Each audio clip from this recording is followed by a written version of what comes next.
Hello there. Once again, this is Anton from Anton Obey. And keep going through all these long boxes of stuff. And it's never ending. When I bought I bought a bunch of comics.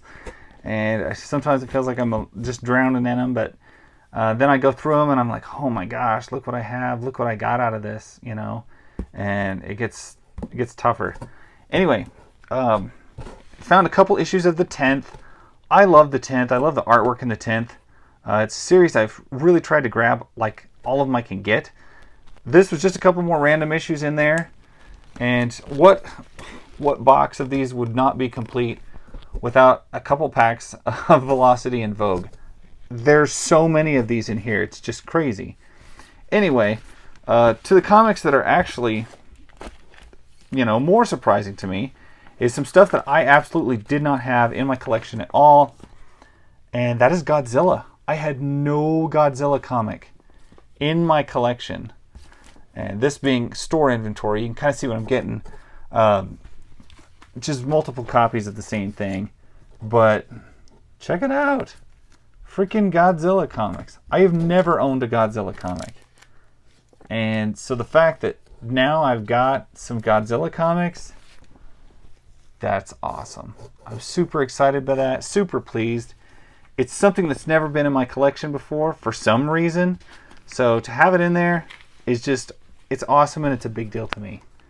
For my collection to go a different direction. I'm very happy with that. Found a random pile of Evangeline. These are Evangeline. Not to be confused with Evangeline. Still, it's a warrior, kind of a warrior monk, or what do they call those? Warrior nun type thing, but not the same. It's different. It's done different. This is more like 80s action film, warrior nun, as opposed to sword and sorcery warrior nun. But I'm always glad to see these. I love First comics. And the art was in these was pretty good. I always enjoyed them. And then because I'm in the E's, a lot of this stuff is broken up like that. I got some freaking Elf books. And I am not crazy about Elf books. Some of them I've got. Some of them I'm okay with. I went way out of my way to pick up a series called Demon Gate. From Aracel, that's all elves and stuff. That's actually pretty good. But, the Elf Lord stuff, Elf Warrior stuff, Elfheim, Elf Lord, there's a lot of elf crap. And they're all like kind of creepy looking, so take with it what you will. Found a copy of Eclipse Monthly. Their monthly kind of like catalog of what they do. What they've got coming out. I thought that was pretty cool.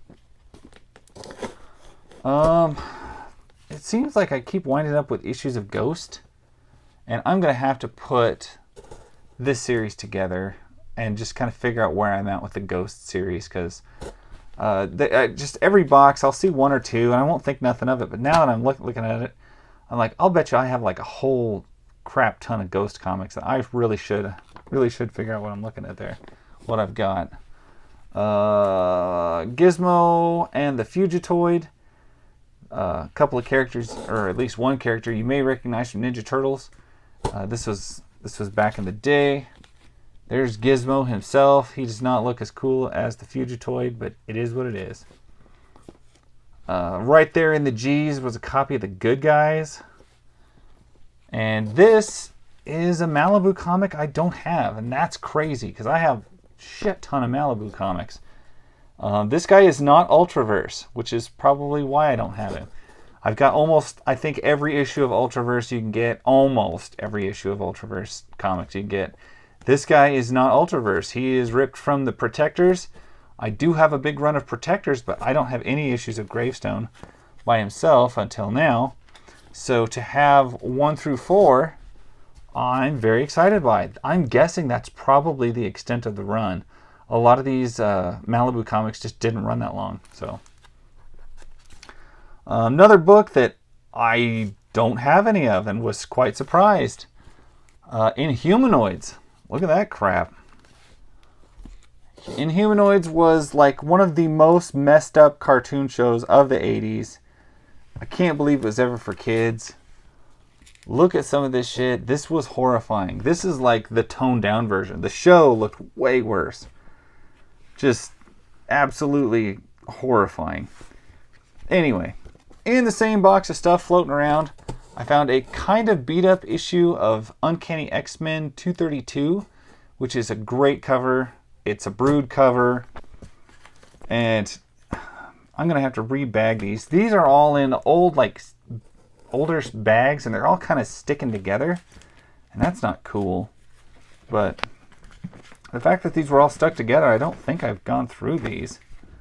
But it's the Mighty Thor 274.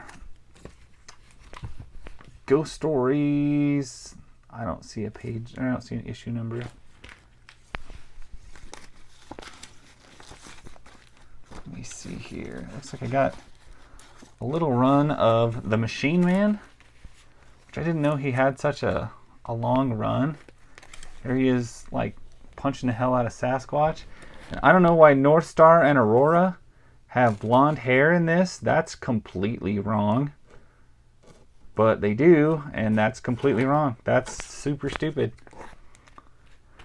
Machine Man 15, 13, and 12. Yep, just some old crap right there. Submariner and the Incredible Hulk, Tales to Astonish, 12-cent cover, issue number 74. Yeah, these are all like in the bags that are sticking to each other. That's what makes me think. I don't think I've gone through this box yet. Tales of Suspense, number 75. And these are crazy old stuff. Tales to Astonish, 82. Tales to Astonish, 90. Number 73. These are rough shape too. They're not like, a lot of them are, yeah, they're very rough. Like their spines are just drilled. There is a Magnus Robot Fighter cover I've seen numerous times that I really enjoy. Stuck together. Gold Key Magnus Robot Fighter. I don't see a number on it. Magnus Robot Fighter 4000 AD. As many issues of Peter Parker the Spectacular Spider-Man I have, I don't remember this cover, but it's really cool. There's Marvel Tales 209, re-representing the first appearance of the Punisher. That's kind of cool. Amazing Spider-Man 309, looks like a McFarlane cover. Another awesome, I guess that's not the lizard, but it's pretty impressive. This gets a bonus for just having like giant tentacles all over it. Gosh, I hate it when they all stick together like that. You know what I'm talking about? Like the comic, the bags just kind of like adhere to each other. Yeah, I really feel like I want to get these out of them and get them rebagged. Autumn Tramp, Submariner number 31, I guess. 15-cent cover. The Mars Patrol, never heard of.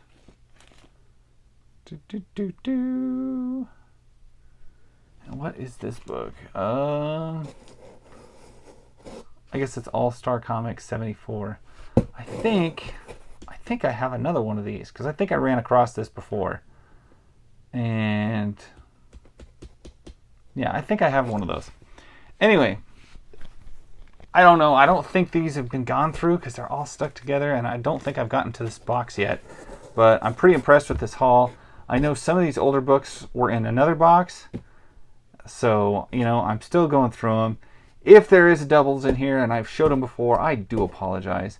With all of the boxes I'm going through, it's just nuts.